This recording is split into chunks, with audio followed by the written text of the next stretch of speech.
Sì? Diretto. Ok, perfetto, continueremo, come dicevo, a parlare di primogenitura, parleremo proprio di questo e poi giustamente celebreremo la cena del Signore come facciamo una volta al mese, ok? Vediamo Genesi capitolo 1, versetto 26, Genesi 1, 26, 30. Leggiamo questa scrittura, dice allora, e poi Dio disse, facciamo l'uomo, l'abbiamo visto già, ma lo rivediamo, alla nostra immagine, conforme alla nostra somiglianza, e abbia dominio sui pesci del mare, sugli uccelli del cielo, su bestiame, su tutta la terra e su tutti i rettili che strisciano sulla terra. Dio creò l'uomo a sua immagine, lo creò a immagine di Dio, li creò maschio e femmina. Dio gli benedisse e Dio disse loro: siete fecondi e moltiplicatevi, riempite la terra, rendetevela soscelta, dominate sui pesci del mare, sugli uccelli del cielo e sopra ogni animale che si muove sulla terra. Dio disse: ecco, io vi do ogni erba che fa seme sulla superficie di tutta la terra e ogni albero fruttifero che fa seme, questo vi servirà di nutrimento a ogni animale della terra, a ogni uccello del cielo e tutto ciò che si muove sulla terra e ha in sé un soffio di vita. Io do ogni erba verde per nutrimento, e così fu, e fino al 30. Allora, qua noi troviamo alcune parole importanti. Iniziamo con il versetto 26, dice abbia dominio. Abbia dominio. Prendete questi concetti che sono importanti. Il disegno di Dio originalmente era non soltanto creare all'uomo, ma dare un proposito. Si capisce? Non crearlo per crearlo, per guardare l'uomo e dire: ma come mi è venuto bello questa creazione, no? Quanto somiglia a noi, no? Dicendo il padre al figlio: vedi che bell'opera abbiamo fatto, no? E l'uomo era lì arrabbiato dicendo: e adesso? No, e l'uomo è stato creato con un proposito, sì? E il proposito lo troviamo qui, dove Dio aveva sognato non soltanto creare l'uomo con delle particolarità, con le caratteristiche, che non era qualsiasi creazione, era una creazione al di sopra dell'altra creazione, era una creazione al di sopra della vegetale, sì? E dell'animale, sì? Era una creazione molto più particolare. Però il proposito per Dio era che lui avesse dominio. Questo era importante per Dio.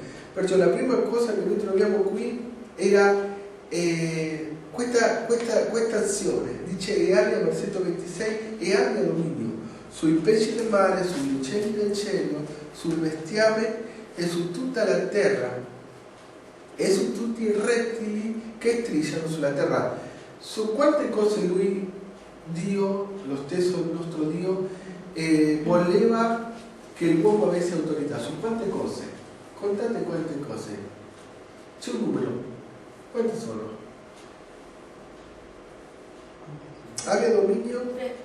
No? Sui pesci, sugli uccelli, sul bestiame, su tutta la terra e su tutti i rettili. 5. Sì? 5 parla di autorità, parla di grazia, però parla della mano, parla di completezza, dicendo: usa tutta la tua autorità. Cioè non utilizzare un dito, no? Non usare un dito per giudicare, usa i 5, perché con uno è limitato, usa tutta la mano. Per questo noi non possiamo pensare che in questo tempo del 2015 esista soltanto il ministero del pastore. il pastore, l'evangelista e il maestro, e basta. No, Dio dice, c'è anche l'apostolo e c'è il profeta. Tutti e 5 devono essere attivi per fare l'opera. Pensate voi, vi immaginate voi con la mano destra, sì, guidando la macchina con tre dita? Sarebbe difficile. Cioè, non ci sarebbe modo di afferrare la macchina. Sì? Non è gestibile la macchina. Non si può guidare con 3 dita. Bisogna avere 5. Con 5 c'è un controllo assoluto, c'è un dominio, c'è un'autorità sulla macchina. Allora, vedete che se il Signore aveva considerato 5 aspetti sul quale l'uomo doveva esercitare la sua autorità. E sono 5 ministeri secondo Efesini capitolo 4. Perciò questo è il disegno, cioè il disegno lo possiamo trovare qui. Se uno non capisce Efesini capitolo 4 può leggere Genesi capitolo 1 versetto 26, per capire che erano 5 leali che Dio voleva che l'uomo avesse dominio. E aveva dominio lo vedete qua, sui pesci. Sì? Cioè, non poteva venire un squalo e dire adesso ti mangio, Adamo, adesso ti mangio, vedi quanti denti ho. Adamo gli avrebbe detto, aspetta, io ho ricevuto l'autorità, tutti fermi, e tu non lo puoi toccare. Anche se è vero che in quel tempo all'inizio non c'era l'aggressività che c'è adesso per causa del peccato, però vuol dire un squalo non poteva fare del danno, sì? Una piranha anche con tanti denti non poteva mangiarsi quell'uomo, perché no? Per l'autorità che Dio aveva dato a lui, sì? Dominio sui pesci, sugli uccelli, sul bestiame, sì? Su tutta la terra e su tutti i rettili che strisciano sulla terra. È vero che un rettile, sì, ha affidato questa autorità. È vero che un rettile ha detto io so che da parte da Elohim lui ha l'autorità. Perciò vedete come il serpente non ha cercato l'uomo, ha cercato la donna. Sì? Cioè, sarebbe stato sicuramente facile per l'uomo prendere l'autorità sulla serpente, per questo la serpente ha cercato la donna. Sì? Però il punto è che loro avevano l'autorità. Non è stata la serpente in prima mano a parlare all'uomo, è stata la donna a parlare a lui. Sì? Però questo è un altro tema. Perciò noi parliamo di dominio. Però poi vediamo nel versetto 28 altri aspetti. Il dominio era uno, però il versetto 28 dice siete fecondi, moltiplicatevi, riempite la terra, rendetevela soggetta, dominate sui pesci del mare, sugli uccelli del cielo e sopra ogni animale che si muove sulla terra. Vedete quante azioni. Sembra che l'ultima parte del versetto 28 il Signore ripete lo del dominio, perché qua nel versetto 26 diceva e abbia dominio sui pesci e così via.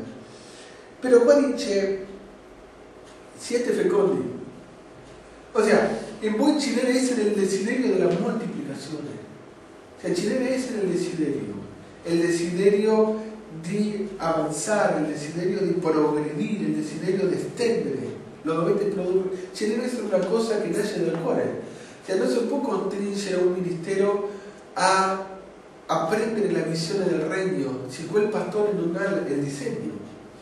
Se ci sono persone che tu parli, ci è capitato a noi, e tu li vedi distratti perché hanno altri progetti. Tu le parli di una campagna evangelistica e dici no, noi lo facciamo una campagna, Dio ce le manda le persone. Tu dici allora questa persona non ha il cuore evidentemente, purtroppo, per essere fecondo.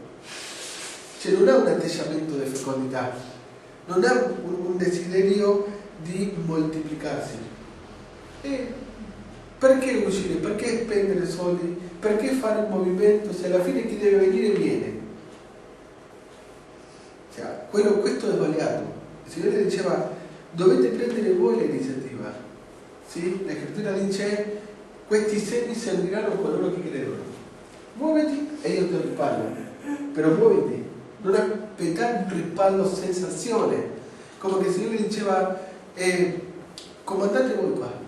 Questa è casa mia, ma io vi do tutta l'autorità. Gesù mi ricorda questa scrittura quando Gesù ha detto ogni potenza e ogni autorità mi è stata data nel cielo e nella terra. Dunque andate per tutto il mondo e fate discepoli.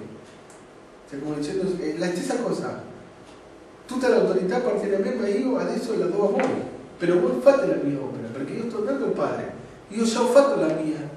Vi lascio a voi il compito di proseguire ciò che ho iniziato. Però voi dovete dire, ok Signore, lo faremo per te. Andremo e lo faremo, si capisce? Lo vedete qua nel versetto 28.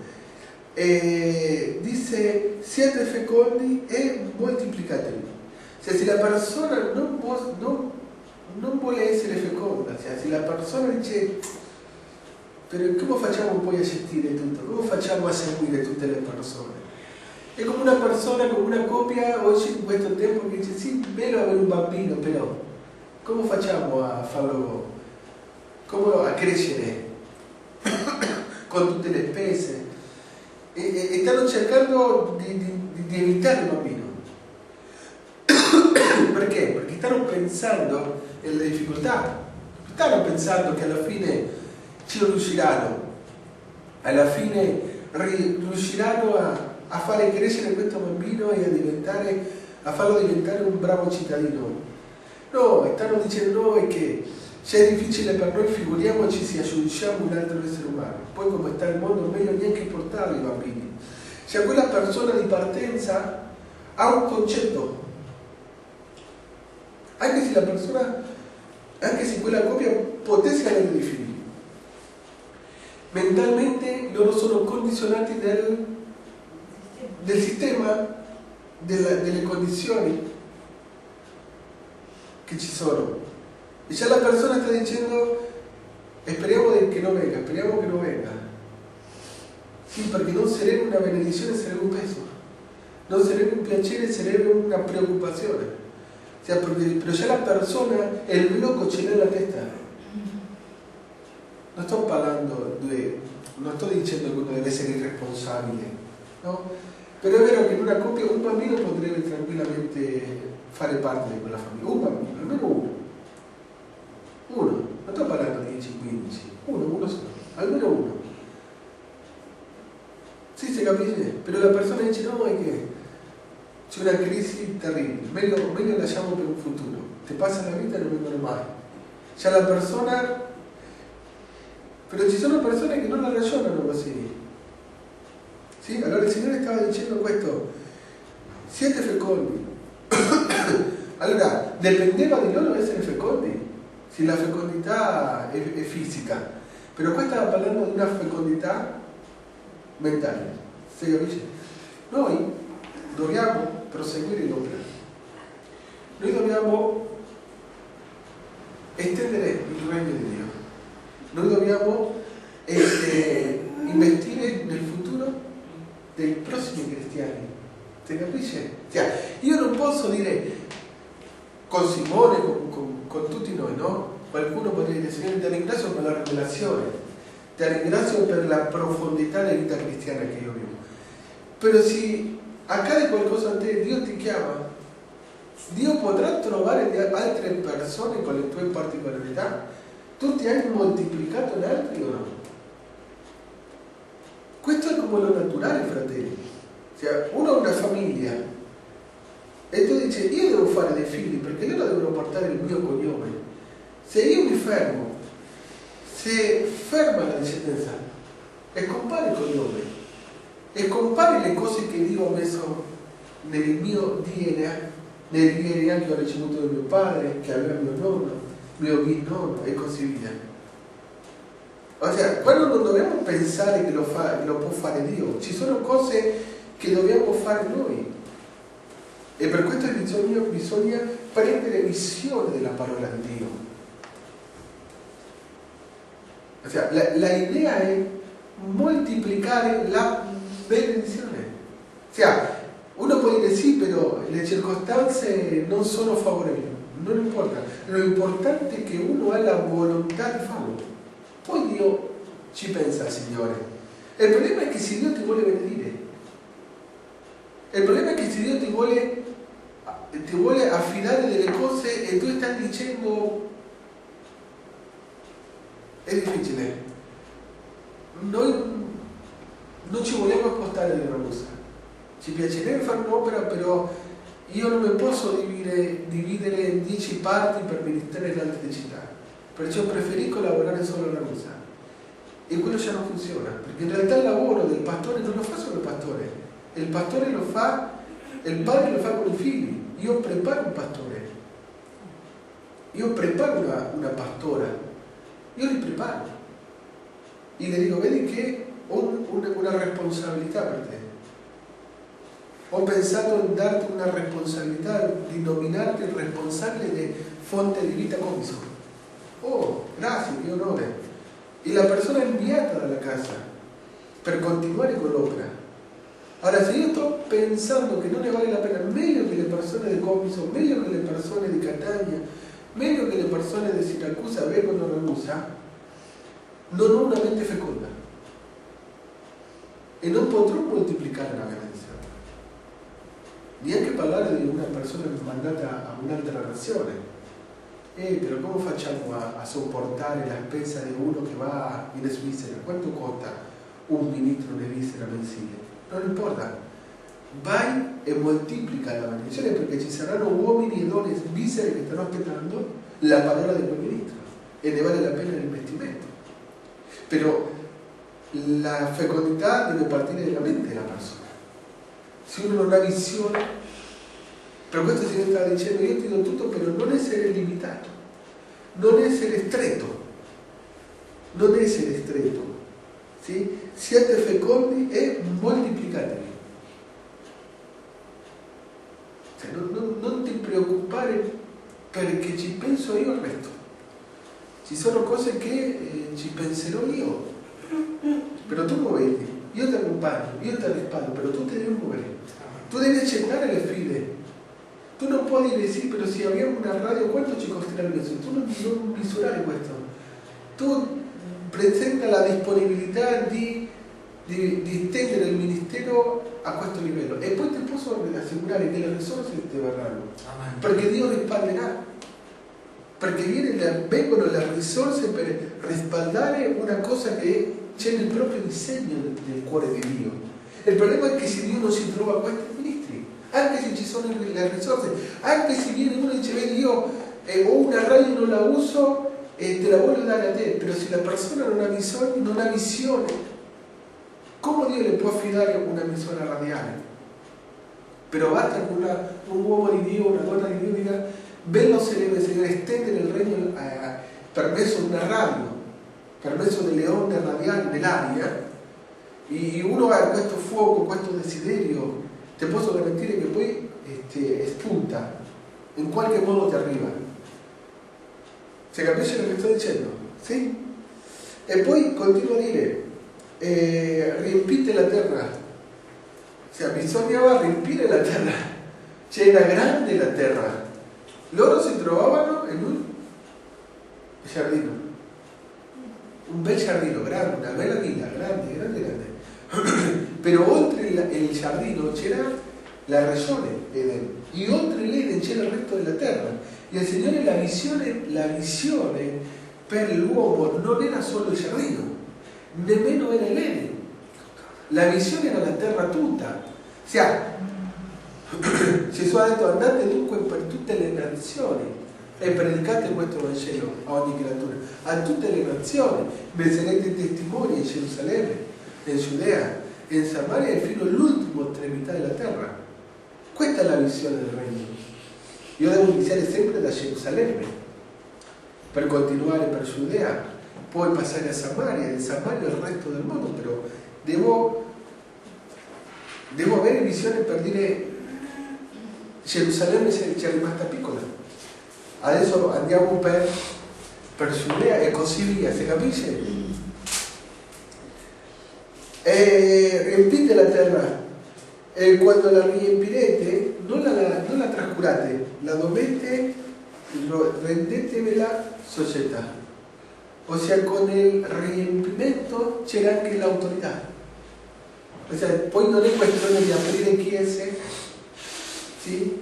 E lasciare le chiese ognuno con la propria visione, con disordine, no.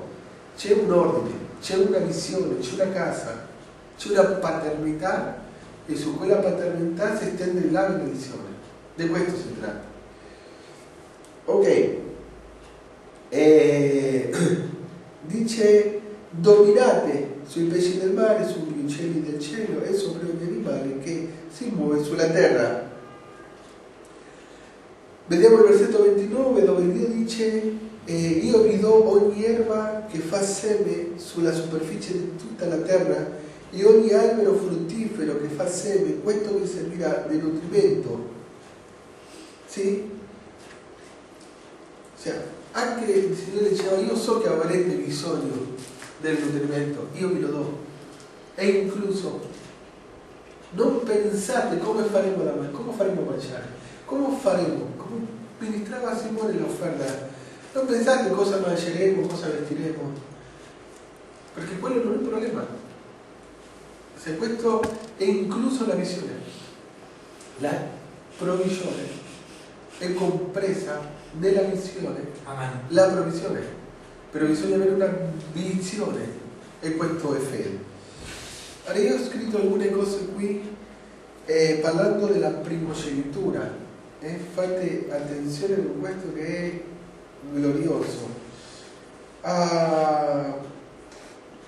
Dice la primogenitura Dio la dà con proposito, ossia qua la primogenitura è con proposito e la primogenitura non è un fine in se stesso.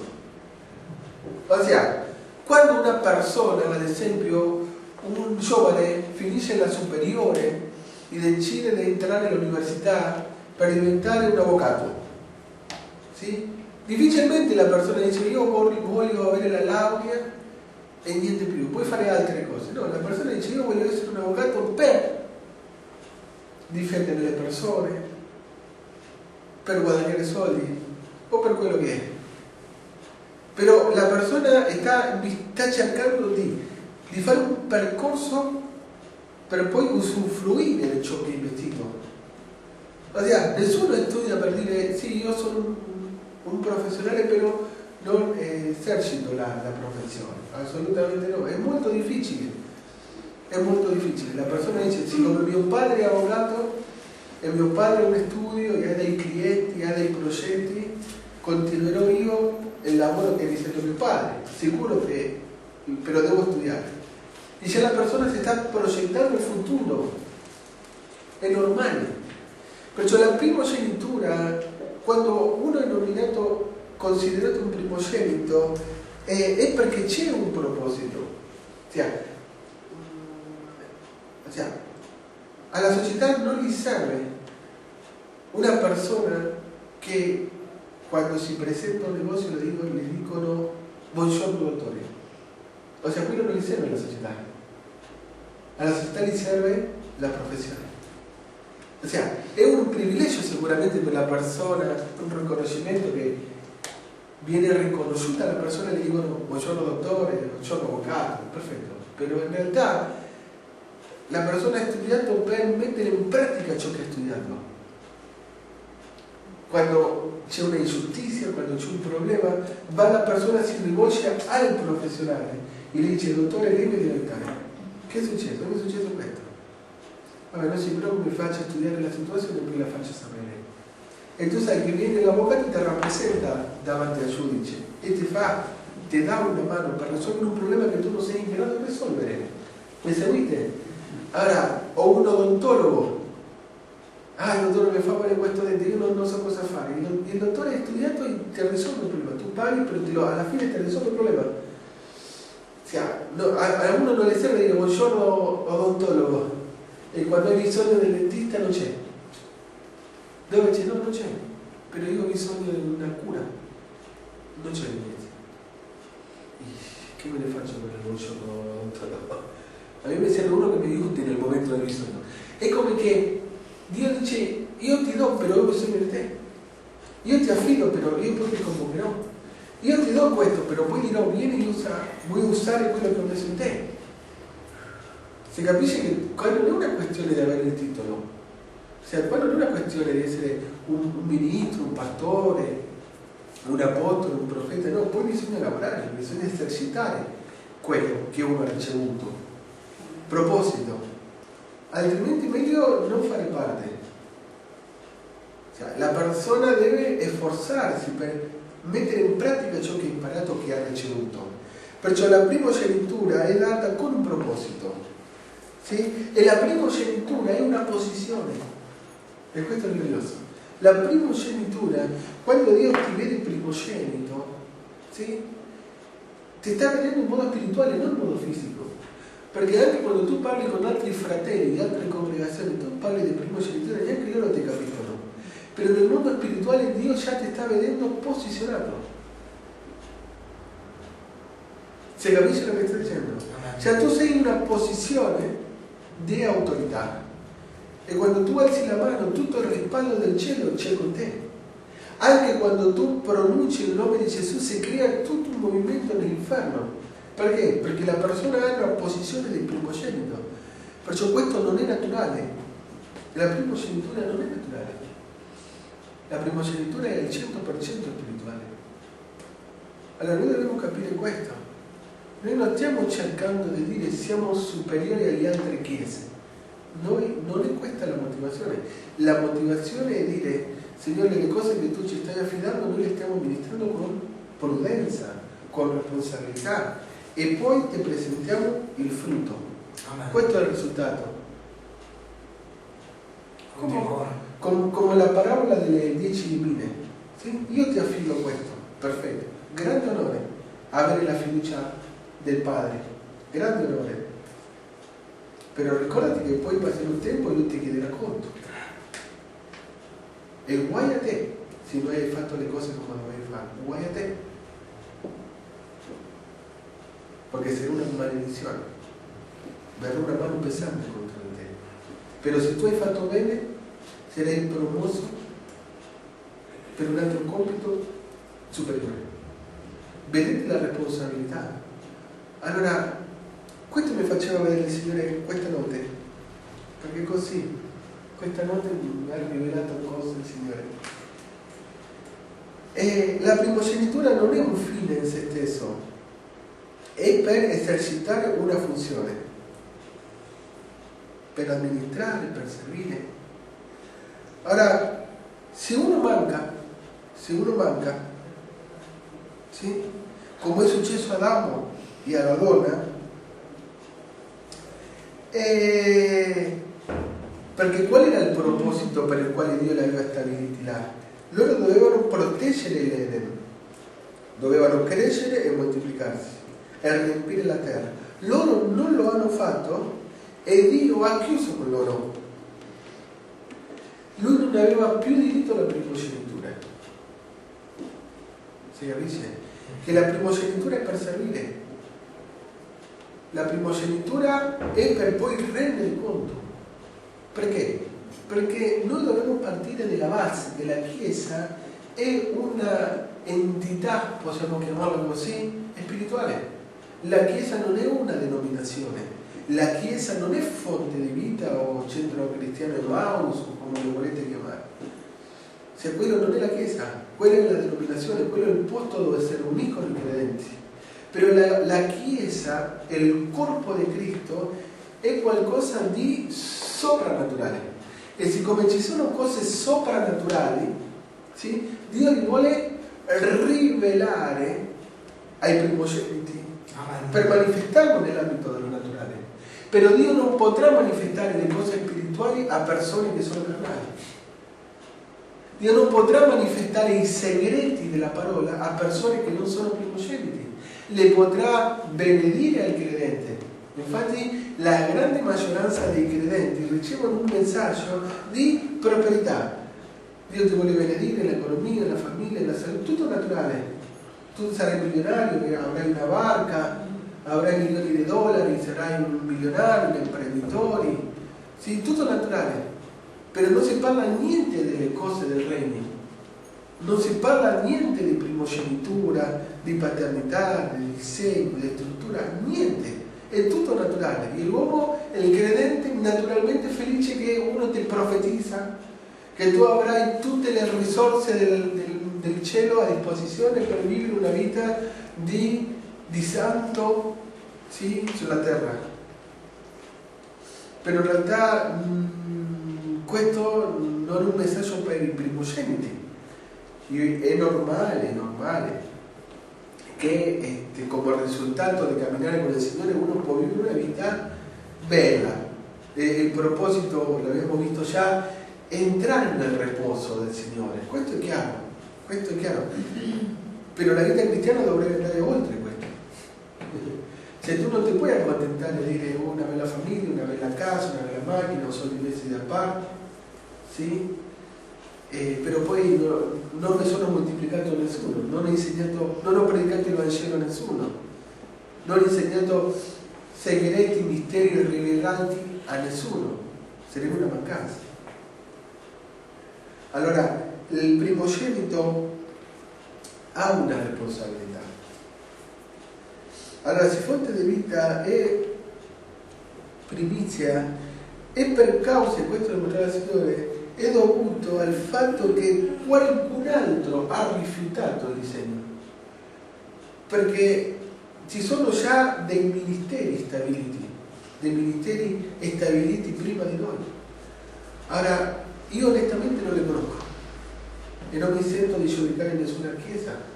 Per una cosa dico, se il Signore ci considera noi primogeniti, è perché sicuramente ciò che stiamo gestendo noi lo doveva gestire altri ministeri, lo dovevano gestire altri, e evidentemente non lo hanno fatto. Allora è come che il Signore passa la benedizione, come è successo con Saulo. Saulo non ha fatto le cose secondo il disegno, io l'ho passato un altro, a Davide, e lo ha passato un altro. Sì? Allora, l'ultima cosa che il Signore faceva vedere qua è che i primogeniti abbiamo tutto. Però dobbiamo capire che la primogenitura è un riconoscimento, però conceva una responsabilità. Allora, se il Signore considera che noi possiamo essere un ministero primizia, perfetto. Noi ci dovremo impegnare con la grazia di Dio, però poi dovremo rendere conto. Allora, noi non possiamo interpretare il regno al nostro modo. Noi non possiamo fare le cose come si fanno naturalmente. C'è un disegno, ci sono dei piani divini ispirati, sì? Che Dio vuole mostrare. Allora, secondo questi piani, secondo questa roccia, noi edifichiamo. E poi le diremo, questo è il risultato. Perché? Perché in realtà il Signore sta dicendo lo voglio in questo modo. E voi sapete purtroppo che questi sono tempi brutti, sono tempi di apostasia, terribili, dove tanti uomini che erano stati chiamati e che Dio aveva sognato con loro una primogenitura hanno mancato. Come? Coinvolgendosi in cose estranee al disegno, abbracciando visioni, progetti, situazioni non secondo il disegno di Dio. Però voi sapete, perché avete letto la scrittura, sapete che Dio non si arrende mai. Dio non è un Dio di preso. Uno che dice però, come mai? Come mai questo ministero? Come mai questo pastore mi ha mancato così? No, gli dice, mi dispiace, Però già io avevo una soluzione. Quando Adamo peccò, già Dio aveva preparato l'agnello. Prima che Adamo peccasse, già dice che Gesù Cristo era stato immolato prima della fondazione del mondo. Perciò vedete che per Dio non perde mai. Quando Saul peccò, Dio ha detto non ti preoccupare Samuele, io già ho preparato un altro, mentre che il profeta Samuele continuava a piangere e diceva ma Signore che peccato, come mai? Tranquilla, finisce la cosa, dimenticati di Saul, chiude il libro, Saul, chiudelo, che adesso stiamo aprendo un altro libro, il libro di Davide. E Dio non si è creato nessun problema, ha continuato con il progetto, con il proposito, perché Dio è così. Ora, peccato per coloro che hanno peccato, peccato per coloro che stavano correndo bene come i Galati, ad esempio, che hanno iniziato per lo spirito e hanno finito per la carne. Che triste. E questo non ci può accadere a noi, questo non può succedere a noi. Perciò noi dobbiamo, fonte di vita, sta camminando col timore di Dio. Stiamo camminando con piedi di piombo. Non so se stiamo correndo, però stiamo dando dei passi che Dio sta avvalando. E intendiamo continuare così. Però considerate questo, con questo chiudo per celebrare la cena del Signore. Primogenitura è una posizione che concede una responsabilità. Sei primogenito, alleluia, però preparati per sforzarti, per lavorare. Sì, perché poi il Signore ti pedirà conto. Se tu sei fedele nel poco, lo ha detto di nuovo Simone oggi, è stato molto preciso, se uno non è fedele nelle ricchezze della terra, le cose del mondo, come riesce a finire le vere cose? Allora, se uno è arrivato a questa posizione, se Dio ti ha connettato, se Dio ti sta benedicendo, se Dio ti sta rivelando, se Dio ti sta prosperando, non è per caso, non è per caso, è perché uno veramente ha dato dei frutti. Ora, se uno sta amministrando bene nel poco, Dio poi ti affida di più, e ti affida di più ancora, e di più, e di più, e di più, senza fine, finché noi moriremo o Cristo tornerà, uno continuerà sempre a salire. Non ci sono limiti per i primogeniti, il problema è l'atteggiamento del primogenito. Però per Dio non ci sono problemi per affidarci. Amen? Dio ci benedica.